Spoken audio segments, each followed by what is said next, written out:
Welcome everyone. I'm so thrilled you're joining me for today's Masterclass Explainer.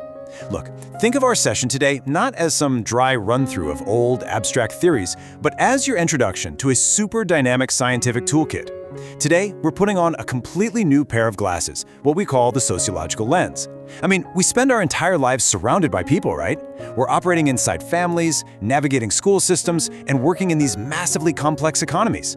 But how often do you actually stop and analyze the invisible scaffolding holding all of that together? Well, by the time we wrap up today, you're going to look at your everyday interactions, your community, and literally the global structures around you in a totally different, highly analytical way. So let's kick things off with a question that honestly might seem kind of simple at first glance. Why do we follow invisible rules at home and at school? Seriously, think about it for a second. Nobody actually hands you a printed instruction manual on the exact tone of voice to use with your parents versus your best friend, right? Yet you just automatically adjust your behavior. Or why do you raise your hand in a classroom, but definitely not at the dinner table? These are unwritten, invisible rules, and they basically govern almost everything we do. We like to think of ourselves as these completely independent actors making entirely free choices. But the reality? These unseen structures are shaping our everyday lives from the literal moment we're born. And how these rules are created, how they're enforced, and how they evolve over time, well, that's exactly what we're here to figure out. Okay, here's our quick roadmap for today's explainer. First, we'll look at the science of society. Next, the founding scholars. After that, we'll open up the sociological toolkit, followed by institutions and social groups, and finally, we'll take all of that and apply it to solving real-world problems. Let's jump right into Section 1, the science of society. You know, sociology goes way beyond individual psychology. Where psychology looks inward at the mind of the individual, sociology looks outward. It's the systematic, scientific study of human society and social behavior. It objectively examines how we, as human beings, form groups, create traditions, and build massive institutions. Things like the family unit, the education system, and the government. Our sources make a great point here. Society is never just static. It's constantly shifting because of huge phenomena like urbanization, globalization, and rapid technological progress. And sociology? It gives us the actual scientific framework to study all these moving parts. For example, it explains how a family doesn't just raise kids, it actively shapes their entire personality. Plus, that family unit is deeply connected to the broader economy and political systems around it. None of these institutions exist in a vacuum, that's for sure. Moving right along to Section 2, the founding scholars. We're going to start with a 19th century French philosopher named Auguste Comte, who's basically considered the father of the field. He's actually the guy who coined the term sociology. Now notice his heavy emphasis on the word laws. Comte was a huge believer in positivism. He argued that human society operates on discoverable, scientific rules. Very much like the laws of physics or chemistry, the idea was that if we observe society completely objectively, we can actually uncover the exact rules of how it functions. Let's say a society experiences a sudden, massive spike in divorce rates. Comte's approach wouldn't just point fingers at individual moral failings. No, he would look for the underlying social laws. He'd want to examine how, say, modern urbanization, changes in female economic independence, or shifting employment patterns are structurally causing that overarching trend. Next up, we have Emile Durkheim. So while Comte was out there looking for overarching natural laws, Durkheim brought the focus specifically down to social institutions. He viewed society as this incredibly complex system where all the parts just work together to promote solidarity and stability. This is a perspective we call functionalism. Durkheim argued that institutions are literally designed to maintain social order. Let's think about schools for a second. From Durkheim's viewpoint, a school isn't just a building where you go to learn math and reading. It's a vital social institution designed to teach discipline, instill a shared set of cultural values, and create a real sense of solidarity among the next generation of citizens. Basically, schools socialize us to accept authority and stick to schedules, which perfectly prepares us for the adult workforce. And then there's our third founder, Max Weber, who took a slightly different path. He introduced this really fascinating concept called Verstehen, which is a German word that translates to empathetic or interpretive understanding. Weber essentially argued that you can't just look at human beings as if they're numbers on a spreadsheet or gears in a machine. You absolutely have to understand the emotional and ideological intent behind their actions. Think about a group of people protesting on the street for social reform. You can't just count the number of people out there and call it a day. To truly do sociology the way Weber intended, you have to understand the meaning those individuals attach to their actions. Why are they out there? What specific beliefs are driving them? What's the end goal? Weber is a reminder that objective science also has to account for human meaning. Which perfectly brings us to Section 3, the Sociological Toolkit. So how do we actually gather all this data? Sociologists generally rely on two main types of methods. First, we have quantitative methods. Think hard numbers, large data sets, and broad trends. We're talking massive census surveys and heavy statistical analysis. So if we want to understand poverty, quantitative data gives us the citywide unemployment statistics. It gives us the what and the how many. But then we have qualitative methods. And this is all about depth, nuance, and meaning. We're talking one-on-one interviews, participant observation, and ethnography. Going back to our poverty example, a qualitative approach would mean sitting in the living room of a village woman, just interviewing her to deeply understand how job loss has totally changed her family dynamics, her stress levels, and her everyday routines. It gives us the why and the how it actually feels. But honestly, a lot of the time, the best approach isn't picking one over the other. It's combining them.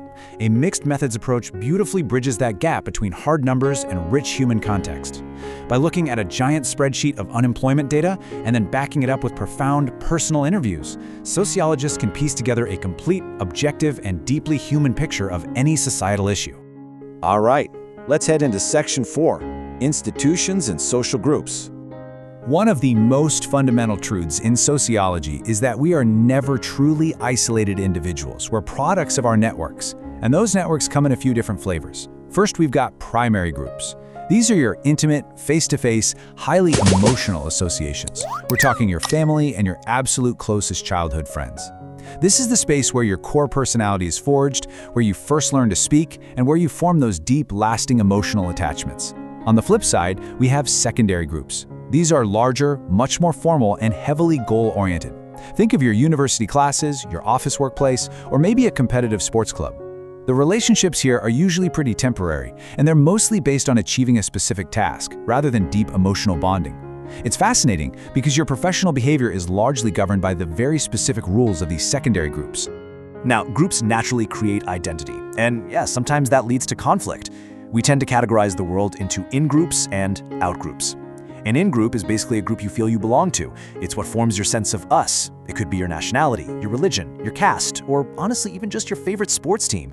It gives you this powerful sense of belonging and loyalty. But here's the catch. By defining an us, we automatically, almost by default, create a them, the out-group. The out-group is simply the group you do not belong to. From a sociological standpoint, this dynamic is absolutely crucial because it helps objectively explain where prejudice, discrimination, and social friction actually come from. When the identity of an in-group becomes just way too rigid, it very often leads to hostility toward the outgroup. So how do we actually learn which groups we belong to and, more importantly, how to act within them? Well, that happens through a concept called socialization. This is the lifelong, continuous process of learning the rules, values, and norms of our culture. And believe me, it doesn't happen by accident. When a little kid snatches a toy from another kid and a parent immediately steps in to correct them, that's socialization. When a teacher praises a student for patiently waiting their turn, that is socialization. We are just constantly being taught what is considered right and wrong, appropriate and totally inappropriate by all the primary and secondary groups surrounding us. We get socialized into our gender roles, our class behaviors, and our cultural traditions. All this theory is amazing to think about, but ultimately it's a tool for taking real action. Which leads us nicely to our final section, solving real-world problems. You know, we really can't talk about society without addressing inequality. Sociologists use the term social stratification to describe how individuals and groups are literally layered or ranked in a society, kind of like the layers of rock in geology. This stratification is based on factors like income, education, caste, and gender, and it results in a highly unequal distribution of resources. Some people are just born into higher strata, which instantly grants them vastly different lifestyles, opportunities, and privileges compared to folks born into lower strata. By looking at this completely neutrally, sociology allows us to see that things like poverty or discrimination aren't just natural accidents, right? They're structural outcomes of exactly how our society is organized. And here's the good news. Because these are structural issues, they can be fixed with structural solutions. This is the direct pipeline from the sociology classroom straight to government policy. Here's how it works. Step 1. Sociologists observe a pressing social issue. Maybe they notice a specific marginalized community is really struggling economically. Step 2. They conduct rigorous quantitative and qualitative research. Through this, they might discover that in this particular region, female education is drastically lagging behind simply because there's a lack of safe transportation to the schools. Then, step 3, armed with that hard, scientific data, governments and NGOs can formulate highly targeted policies. Instead of just throwing money at some vague problem, they can build secure transport systems and female empowerment programs, directly addressing the exact root cause identified by the research. I think this brilliantly illustrates the ultimate goal of the sociological lens. It is all about replacing prejudice with scientific neutrality and cross-cultural empathy. When we finally understand the structural pressures that people are facing, our whole perspective shifts. Take crime, for instance. A sociological approach looks way beyond just the individual criminal act to study the surrounding environment, the poverty, the lack of education, the systemic marginalization. This allows us to treat crime not purely as a moral failure demanding harsh punishment, but as a symptom of a deeply broken structure. It highlights the desperate need for social rehabilitation and fair economic systems. It basically trains us to be objective, rational, and deeply empathetic citizens. We've covered some immense ground today, from Comte's overarching laws to the intimate, day-to-day reality of primary groups. But before we wrap up this explainer, I want to leave you with one final provocative thought. We've clearly established that human behavior doesn't happen in a vacuum. Your reality, your preferences, your career choices, even your core sense of self, they're all heavily shaped by your specific social context. So, if that's true, how will you use this sociological lens to understand your own life? What invisible rules are you following right now without even realizing it? Keep asking those questions, keep looking closely at the structures around you, and seriously, never stop analyzing. Thank you so much for joining me for this session, and I highly encourage you to take this new lens out into the real world and see what you discover.